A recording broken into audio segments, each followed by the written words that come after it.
Everyone good morning. এটা ছিল পিসিরা আসার দ্বিতীয় দিনের। তো এদিকে সকাল সকাল দেখলাম বাড়ির উপর একজন এসছে ঝোলা গুড় নিয়ে আর কি, যেহেতু ঠান্ডা ভীষণই পড়েছে। আর এই সময়টা না, মানে পিঠে পুলি খাওয়ার হচ্ছে সময়, ওই জন্য পাটারি ঝোলা গুড় নিয়ে এসছে। তো যাই হোক, ওনার সাথে সকাল সকাল দাম কষাকষি হচ্ছিল, দরদাম আর কি। আর দেখাচ্ছিল কেমন কি আছে, কোনটা ভালো কি এইসব ব্যাপারে। তো যাই হোক, একটু আমিও দেখছিলাম। তারপর এখানে হয়েছিল আমাদের লাল লাল চা, তার সাথে বিস্কিট সকালে। তো এটা খেয়েই কাজে লেগে পড়লাম। তো এইদিকে মানে আর কি লুচি হবে, এই জন্য ভালোভাবে ময়দাটাকে ভালোভাবে একটু মেখে নিচ্ছিলাম।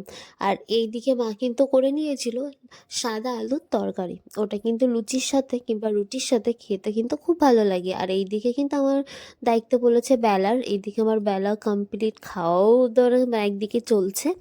তারপরে নিয়ে এসেছিল মাটন, আর একদিকে হয়েছিল রুই মাছের তরকারি ফুলকপি আর আলু দিয়ে। তো তখন আর ভিডিওটা নিতে পারিনি। এইদিকে সবাই কিন্তু খেতে বসে গেছে, টাইম হয়ে গেছে।